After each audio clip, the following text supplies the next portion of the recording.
नमस्ते बच्चों। आज हम 8th क्लास की हिंदी बसंत का 12वां पाठ सुदामा चरित का भावार्थ करेंगे। सुदामा चरित नरोत्तम दास जी द्वारा लिखित है। नरोत्तम दास जी का जीवन परिचय।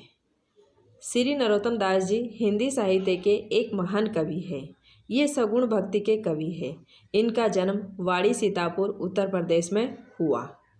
इनकी जन्म तिथि को लेकर विद्वानों में मतभेद है, लेकिन कुछ विद्वान मानते हैं कि इनका जन्म सन 1493 में हुआ। सुदामा चरित इनकी सबसे प्रसिद्ध रचना है, जिसे हिंदी साहित्य की अमूल्य धरोहर माना जाता है। सुदामा चरित कविता का सारांश इस प्रकार है। सुदामा चरित कविता में कवि नरोत्तम दास जी ने श्री कृष्ण और सुदामा की दोस्ती का वर्णन किया है। उन्होंने कविता में बताया कि सुदामा जी अपनी गरीबी और बदहाली से तंग आकर अपने परम मित्र श्री कृष्ण से मदद मांगने जाते हैं। वहाँ उनकी हालत देख करके द्वारपाल उन्हें महल में घुसने नहीं देते। द्वारपाल यानी जो दरवाजे पर खड़े रहते हैं।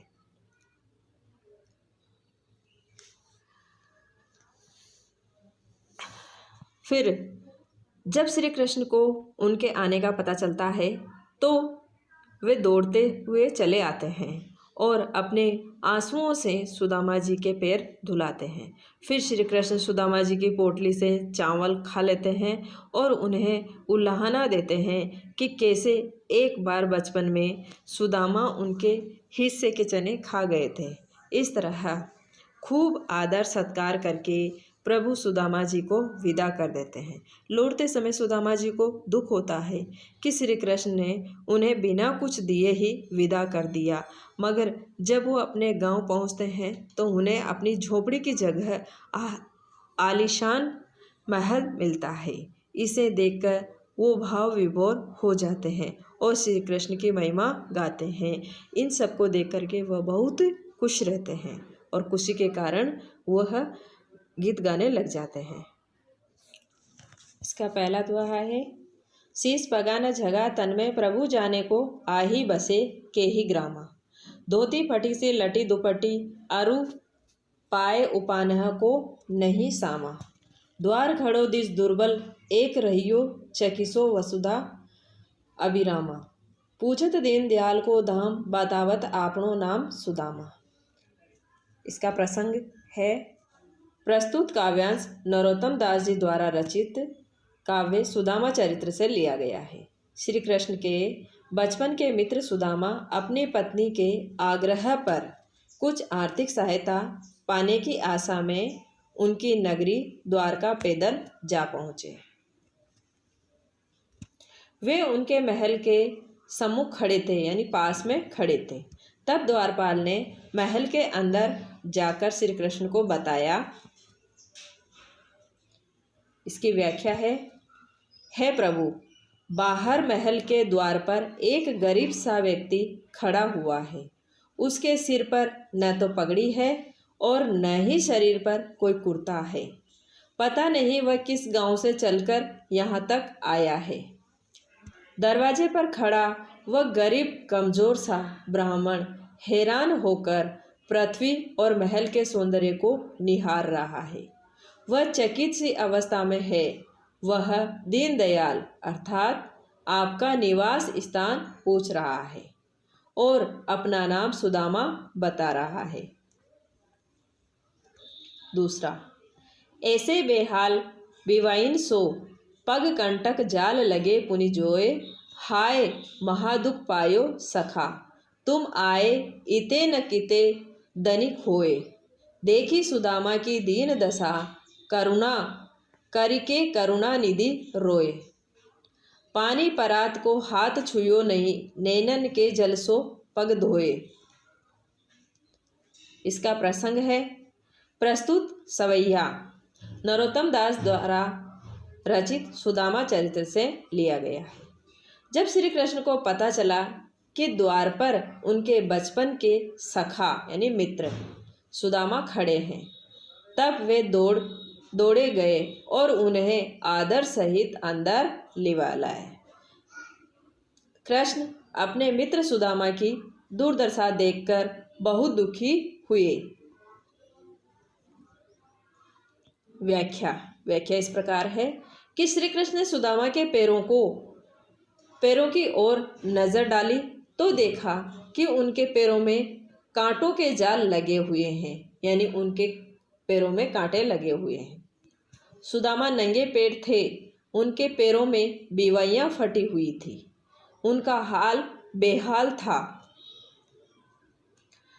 कृष्ण ने अत्यंत व्याकुल होकर कहा, हे मित्र, तुमने इतना महादुख यानी बड़ा दुख पाया, तुम इतने दिन तक यहाँ क्यों नहीं चले आए, क्यों इतना कष्ट भोगते रहे। सुदामा की बुरी हालत देखकर करुणा के निदान श्री कृष्ण की रोने लगे, यानी उनकी आंखों में आंसू आ गए। उन्होंने सुदामा के पैरों को धोने के लिए परात मंगाया, पर उस पानी को उन्होंने छुआ तक नहीं। अपने नेत्रों से बहने वाले आंसुओं के जल से ही उन्होंने मित्र सुदामा के पैर भी धो दिए, अर्थात कृष्ण की आंखों से निकली अश्रुधारा से मित्र सुदामा के पैर धुल गए, यानी उनके पैरों की हालत देख करके श्री कृष्ण की आंखों में आंसू आ गए और इतने आंसू आए कि अपने मित्र के पैर भी उन आंसुओं के पानी से ही धो दिए।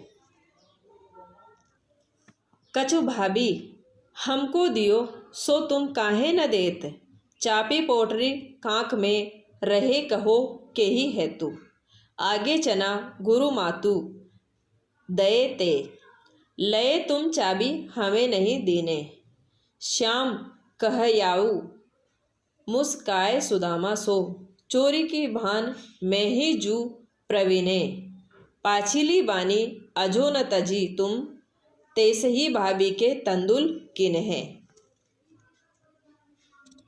इसका प्रसंग है कि प्रस्तुत पंक्तियां कवि नरोत्तम दास द्वारा रचित सुदामा चरित्र से ली गई है। श्री कृष्ण के मित्र सुदामा द्वारिका जा पहुंचते हैं। वहां कृष्ण उनका काफ़ी सम्मान करते हैं। वे मित्र को अपने बराबर बिठाते हैं। इसके पश्चात कृष्ण हंसी टिटोली के मूड में आ जाते हैं। व्याख्या इस प्रकार है। श्री कृष्ण सुदामा से पूछते हैं, हमारी भाभी ने हमारे लिए जो उपहार भिजवाया है उसे तुम मुझे देते क्यों नहीं हो। उपहार की पोटली को तुम बगल में दबाए हुए हो, भला तुम ऐसा क्यों कर रहे हो। कृष्ण अपने मित्र सुदामा को संदीपन गुरु के आश्रम की बात का स्मरण कराते हुए कहते हैं, यानी याद दिलाते हुए कहते हैं कि जब हम तुम साथ साथ पढ़ते थे तब भी गुरु माता ने हम दोनों के लिए चने चबाने को दिए थे। तुम सारे चने स्वयं चबा गए थे और मुझे मेरे हिस्से के चने भी नहीं दिए थे। कृष्ण ने मुस्कुराकर कहा कि लगता है कि चोरी की तुम्हारी पुरानी आदत अभी तक नहीं गई। तुम इस कला में प्रवीण हो। तुम अभी भी चावलों की पोटली को बगल में अपने लिए ही दबा रहे हो। तुम्हारी पिछली आदत अभी तक गई नहीं है। तुम भाभी के भेजे चावलों के साथ भी वैसा ही व्यवहार कर रहे हो।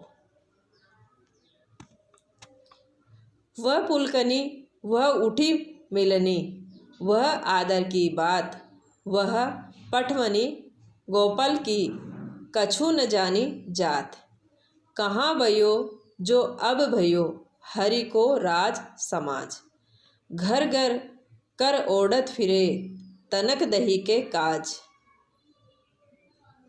हो आवत नाही हुतो वाही पटियो टेली, अब कहियो समुझाए के बहु घन घरो सकेली।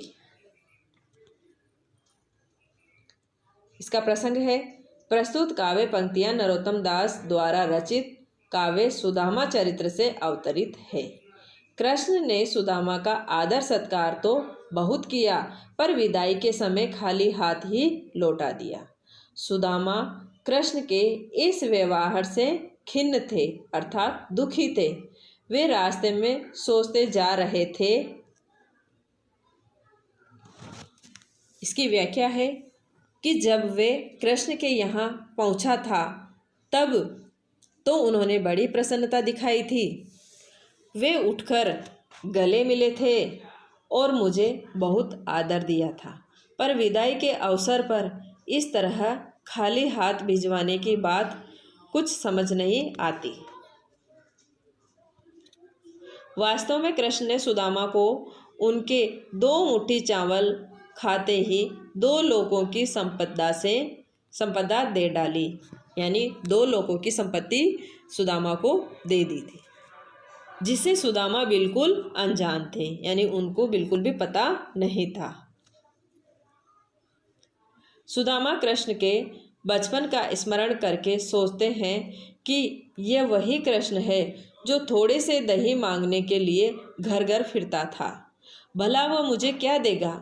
मैं तो इसे पहले ही इस माखन चोर को जानता था, पर उसकी पत्नी ने ही जिद करके भेजा था। अब घर जाकर उसे कहूँगा, बहुत धन मिल गया है, अब इसे संभाल कर रखो। वास्तव में सुदामा बहुत खिन्न थे, क्योंकि वे यहाँ आना नहीं चाहते थे। अब हालत यह थी कि जो चावल वे मांगकर लाए थे वह भी कृष्ण ने ले लिए थे। बदले में खाली हाथ वापसी हुई। वे सोई राज समाज बने, गजबाजी घने मन संभ्रम छायो। केंदो पर परियाऊं कहूँ मार्ग भूली, कि फेरी के मैं अब द्वारका आयो। भोन बिलो कीवे को मन लोचत, सोचत ही सब गांव मजायो। पूछत पांडे फिरे सब सो पर, झोपड़ी को कहूँ खोज न पायो। इसका प्रसंग है कि प्रस्तुत सवैया कवि नरोत्तम दास द्वारा रचित काव्य सुदामा चरित्र से अवतरित है।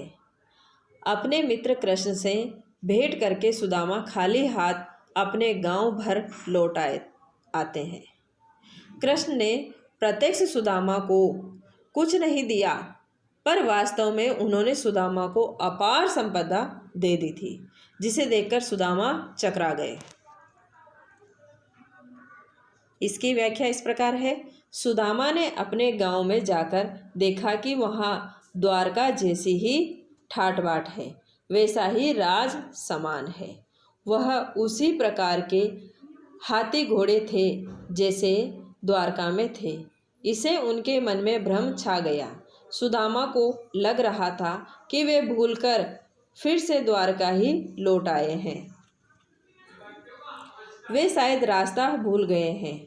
वहाँ भी द्वारका जैसे भव्य महल बने हुए थे। सुदामा के मन में उन भवनों को देखने का लालच आ रहा था। यही सोचकर वह गांव के बीच में चला गया। वहां जाकर सुदामा पांडे ने सभी से पूछा, पर वे अपनी झोपड़ी को खोज नहीं पाए, यानी अपनी जो झोपड़ी थी उसको वह ढूंढ भी नहीं पाए। के वह टूटी सी छानी हति कह कंचन के अब धाम सुहावत, के पग में पन्ही न हति कह ले गजराज हूँ ठाटे वहावत। भूमि कटोर पे रात कटे कह कोमल सेज पर नींद न आवत, के जुरतो नहीं कोदी सवा कह प्रभु के प्रताप ते दाख न भावत। इसका प्रसंग है। प्रस्तुत सवैया कवि नरोत्तम दास द्वारा रचित काव्य सुदामा चरित्र से लिया गया है। कृष्ण की कृपा से सुदामा की गरीबी मिट गई। अब उन्हें खाने पीने रहने की सुविधाएं भरपूर मात्रा में प्राप्त होने लगी। उनकी परिवर्तित दशा का वर्णन इस सवैया में हुआ है। बदलती हुई दशा का यानी हालत का वर्णन इसमें हुआ है। इसकी व्याख्या, कवि बताता है कि वहाँ पहले तो सुदामा के पैरों में जूतियाँ तक नहीं होती थी और कहाँ अब उनके महल के द्वार पर महावत के साथ हाथी खड़े रहते हैं, अर्थात सवारी के साधन उपलब्ध है, पैदल चलना ही नहीं पड़ता। बच्चों, इस पाठ को अच्छी तरह से पढ़े, इसका भावार्थ समझे और जो समझ में नहीं आया है उसे कमेंट बॉक्स में कमेंट करके बताएं। धन्यवाद।